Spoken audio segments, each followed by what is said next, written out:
இவங்க வீடியோ பண்றாங்கன்னா ஆனா இவங்களோட புரிந்துணர்வு எப்படின்னு மக்களுக்கே தெரியும். மாதிரி கூட இன்னொரு ஆளை சேர்த்துட்டு ஆளுக்கு 50,000 கொடுத்துருந்தாங்க மக்களுக்கு செலவு செய்யணும். ஈஸியா ஒரு பயனாளியை கண்டறிஞ்சு அவங்களுக்கு டைரக்டா கொண்டு போயிடலாம் பண்ணலாம். இல்ல ஒரு ஸ்கீமை கொண்டு போறா இருந்தாலும் கொண்டு போகலாம். மக்களுக்கு என்ன தேவைன்னா ஈஸியா எம்பிக்கள் கூடுறதுனால ஒன்றும் பிரச்சனை இல்லை. இந்த ஸ்கீம் வந்து ஒரு அநாகரமான செயல் தான் இது. ஆமா ஆமா. குரல் கொடுக்கலாம். இது வரைக்கும் அதுக்கெல்லாம் கொடுக்க மாட்டாங்க.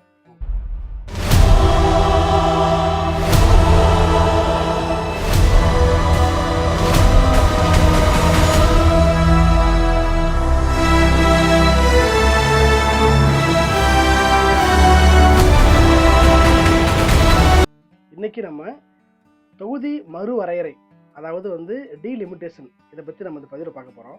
ரீசெண்டாக பார்த்தீங்கன்னா டிஎம்கே கருப்பு சட்டை அணிஞ்சு போராட்டம் பண்ணிக்கிட்டு இருக்கிறாங்க.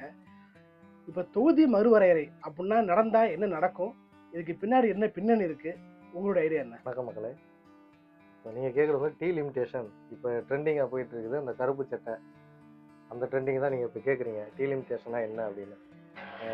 மத்திய அரசு கொண்டு வரக்கூடிய ஒரு சட்ட திருத்த மசோதா தான் அது. அதோட கூடுதலாக வந்து எப்படின்னா ஒரு 33% பெண்கள் இடஒதுக்கீடு அதில் கொண்டு வர்றாங்க. அந்த சட்டத்தை எதிர்த்து தான் நம்ம தமிழ்நாடு அரசு இந்த கருப்பு சட்டை கருப்பு கொடி இருந்தது அந்த மாதிரி ஒரு இது பண்ணிடுறாங்க. ஆனால் ஆக்சுவலி அது வந்து இப்போ முதலமைச்சர் ஒரு வீடியோ போட்டிருந்தாரு. அந்த டீலிமிட்டேஷனாக என்னன்னு அவருக்கே தெரியலை. அது தெரியாமே வீடியோ அப்படி மிரட்டுறேன் அப்படி இப்படின்னு போட்டிருப்பாரு. ஆக்சுவலி அது ரீசன் இல்லை. மக்களுக்கு ஒரு நல்ல ஸ்கீம் தான் அது. நல்ல ஒரு சட்ட மசோதா, வரவேற்கத்தக்கதான். அதை எதிர்க்கிறாங்கன்னா மக்களுக்கு நல்லது நடக்கிறனால தான் எதிர்க்கிறாங்க. என்னன்னா டீலிமிட்டேஷனா இதுக்கு முன்னால் மக்கள் தொகை வந்து எப்படின்னா 1,00,000 பேர் இருக்கிறவங்களுக்கு ஒரு எம்பி நியமிச்சிருந்தாங்க.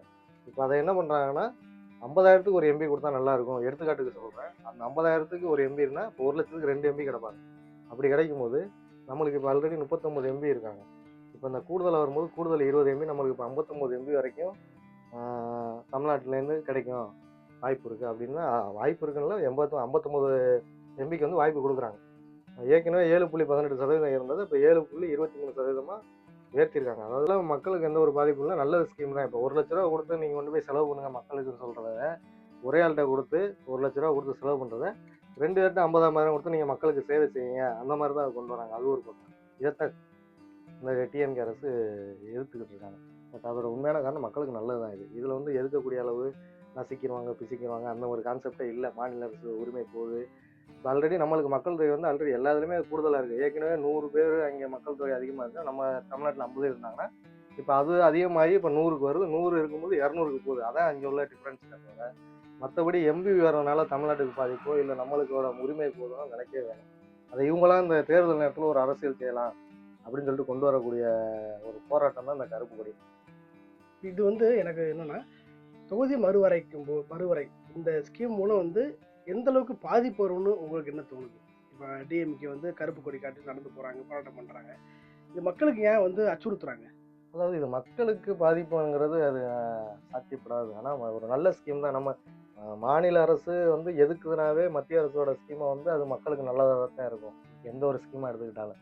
பட் இதில் யாருக்கு பாதிப்புன்னு பார்த்தா இப்போ தேர்தல் நாளில் இப்போ வந்து டிஎம்கேக்கு தான் அது வந்து பாதிப்பு. ஏற்கனவே எப்படின்னா மக்கள்கிட்ட எதிராக சொல்லி வாக்கு வாங்கலாம் அந்த மாதிரி இது போகும்போது இது வந்து அரசியல் களமாக தான் இந்த இதை கொண்டு போகிறாங்களே தவிர இது வந்து மக்களுக்கு வந்து கெடுதல் நினைக்கும். உண்மையிலே இது கெடுதல் தான் அப்படின்னு அவங்களுக்கு தெரியும். ஆனால் இது எதனால வருது எப்படி கொண்டு வராங்கன்னு தெரியும். ஒரு சட்டம் அமலுக்கு வருதுன்னா வந்ததுக்கப்புறம் தான் அது என்னன்னு தெரியும். இல்லை பார்லிமெண்ட்டில் தாக்கல் பண்ணக்கப்புறம் தான் தெரியும். அதுக்கு முன்னாலே இவங்க வீடியோ பண்ணுறாங்கன்னா ஆனால் இவங்களோட புரிந்துணர்வு எப்படின்னு மக்களுக்கே தெரியும். அந்த ஒரு பயத்தோட வெளிப்பாடு தான் இப்போ எல்லாமே இந்த மாதிரி கருப்பு கொடிங்கிறது. தேர்தல் நேரம் இல்லையா, ஆட்சியை பிடிக்கணும்ல, தெரியும் அவங்களுக்கே ரிசல்ட் என்னன்னு தெரிஞ்சிருக்கும். அதனால அந்த ஒரு இதில் சொல்கிறாங்க. இதில் மக்களுக்கு எந்த ஒரு பாதிப்பும் இல்லை. ஸோ முழுக்க மக்களை வந்து பீதி பண்ணுறதுக்காக தான் இந்த விஷயத்தை பண்ணுறாங்க. முக்கியமாக எலெக்ஷன் இப்போ இவங்க வந்து காங்கிரஸோட ஒன்றா இருக்காங்க, அவங்க வந்து பிஜேபியோட ஏடிஎம்கே இருக்காங்கனால இதை உடைச்சிட்டோம் அப்படின்னா நம்ம திருப்பி ஆட்சி பண்ணிடலாம், மக்களுக்கு நல்லதுக்காக நம்ம போராடுறோம் அப்படின்றத நம்ம மக்களை நம்ப வைக்கிறாங்க.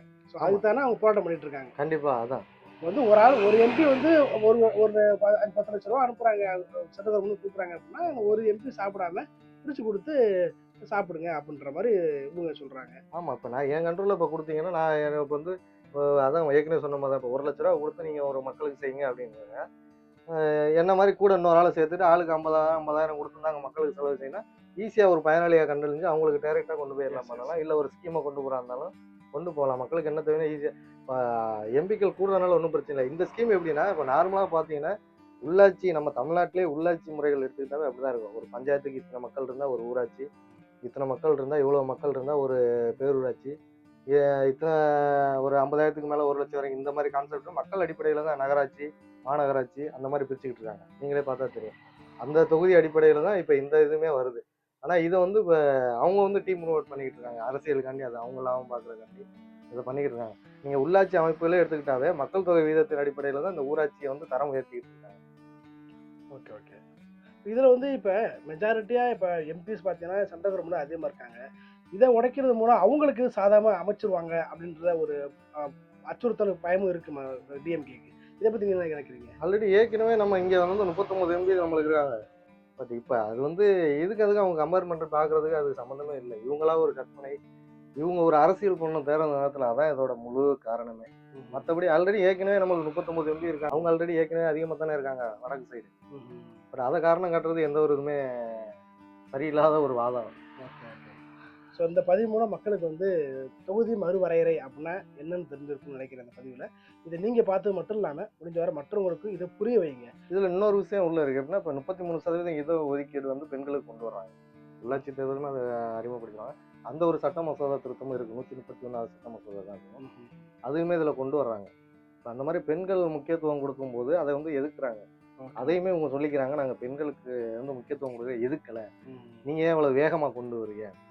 சட்டம் அமலுக்கு வருதுன்னா அவங்களுக்கு தெரியும் அது எதுக்காண்டி கொண்டு வராங்க. அது நாடாளுமன்றம் கூடும்போது தான் கொண்டு வர முடியும்.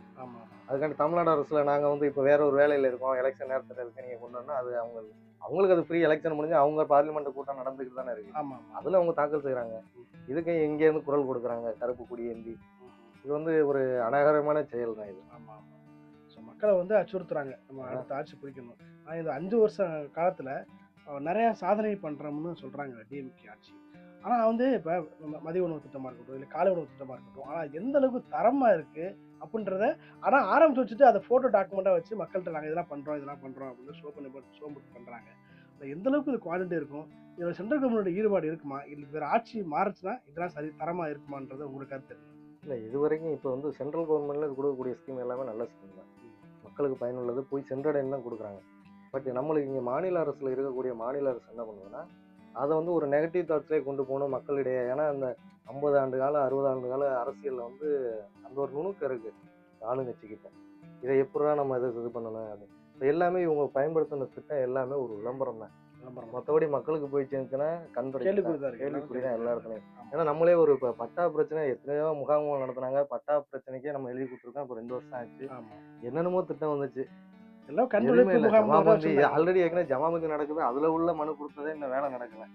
அது மாதிரி மக்களுக்கு 1000 ரூபாய் போய் சேர்ந்துச்சுன்னா இன்னும் போய் சேரல, நிறைய பேருக்கு இன்னும் போய் சேரல. மகளிருக்கு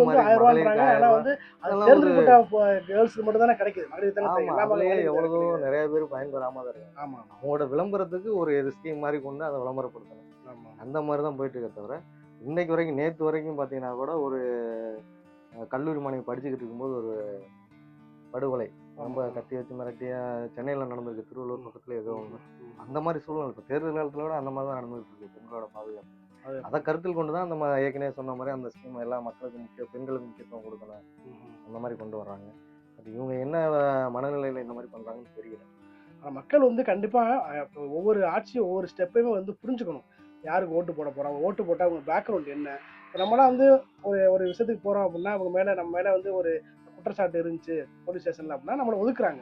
ஆனால் அரசியல்வாதி பார்த்தீங்க அப்படின்னா எவ்வளோதான் குற்றச்சாட்டு, எவ்வளோதான் விஷயங்கள் கேஸ் இருந்தாலும் ஆனால் திருப்பி அவங்க மக்கள் ஓட்டு போடுறாங்க. ஏன் வந்து கைரேகை முறைலாம் கொண்டு வர மாட்டாங்க, ஏன் அதுக்கு எலிஜிபிள் இல்லை. இப்போ நம்ம எக்ஸாம் எழுதி பாஸ் பண்ணி போனாலே வந்து நிறைய இன்டர்வியூ ஃபார்மெட்டாக கொடுக்குறாங்க. ஏன் உங்களுக்குலாம் ஒரு இன்டர்வியூ ஃபார்மெட் இல்லை, ஏன் வந்து குவாலிஃபிகேஷன் இருக்குது இல்லாமல் இருக்கக்கூடாது அப்படின்னு நிறையா கொண்டு வர மாட்டாங்க. இதை பற்றி நீங்கள் நினைக்கிறீங்க? இதை பற்றி இது வரைக்கும் யாருமே கடுத்து வந்து இப்போ இந்த எதிர்ப்பு தெரியிருக்கோம், இதை பற்றி மாநில அரசை குரல் கொடுக்கலாம். இது வரைக்கும் அதுக்கெல்லாம் கொடுக்க மாட்டாங்க. நாடாளுமன்றத்தில் இப்போ குரல் கொடுக்கலாம். இந்த மாதிரி தேர்தல் வந்து நீங்கள் கைரேகை அமல் பண்ணுங்க, அந்த மாதிரி ஆதார் அப்டேட் எல்லாமே நம்ம கைரேகை எல்லா ஸ்கீம் வந்துருச்சு, நீங்கள் அதை பண்ணலாம். அதுக்கெல்லாம் அவங்க குரல் கொடுக்க மாட்டாங்க. ஏன்னா அப்படி ஆதார் அப்டேட் வந்துச்சா நாளைக்கு ஊழல் செய்ய முடியாது, வர்ற பணத்தை அடிக்க முடியாது, எல்லாத்துக்கும் கைரேகை ஆகிடும். ஆமாம், அதனால அதுக்கெல்லாம் குரல் கொடுக்க மாட்டாங்க. இன்னொரு விஷயம் எப்படின்னா, ஆதார் பேசிக்கு தான் எல்லாமே. இப்போ வந்து கள்ள ஓட்டு போகிறாங்க, ஓட்டை திருட்டோம்னு நிறையா பேர் சொல்லும்போது இப்போ ஆதார் அப்டேட் இருந்துச்சுன்னா அது வந்து எப்படின்னா எப்படியாவது ஒரு நெட்வொர்க் கனெக்டிங் கொடுத்து தான் நம்ம ஆதார் அதில் அப்டேட் பண்ணுற மாதிரி. தனியாக மிஷின் இருக்க ஏதோ ஒரு கனெக்டிங் அப்படிங்கும்போது அது தவறுதலோட ஆகலாம். அந்த மாதிரி இது சூழ்நிலை இருக்கும். ஏன்னா இப்போதைக்கு நம்ம நெட்டு கனெக்ட் இல்லை, அது நம்ம தனியாக செப்பரேட்டாக இருக்கும். ஒரு நார்மலாக நம்ம யூஸ் பண்ண மொபைல் ஃபோன் அந்த மாதிரி தான் இருக்கும். ஓகே அதில் வந்து எந்த ஒரு நெட்வொர்க் கனெக்டிவிட்டி இருக்காது. பட் நம்ம ஆதார் அப்டேட் பண்ணும்போது கண்டிப்பாக அது நெட்வொர்க் கனெக்டிவிட்டி தேவைப்படும். ஓகே. இப்போ மக்களுக்கு கண்டிப்பாக புரிஞ்சிருக்கும் நமக்கு எந்த மாதிரி விஷயங்கள்லாம் பேசியிருக்கோம். நம்ம அவங்க புரிஞ்ச மட்டும் இல்லாமல் மற்றவங்களும் ஷேர் பண்ணி விட்டாங்க அப்படின்னா அவங்களும் புரிஞ்சு ஓட்டு எலெக்ஷன் டைம் வந்துருச்சு. ஸோ ஏப்ரல் 23 ஓட்டு போட போகிறாங்க. அவங்க பார்த்து பண்ணிக்கிறாங்க, மக்களை பார்த்துக்குவாங்க அப்படின்னு சொல்கிறேன்.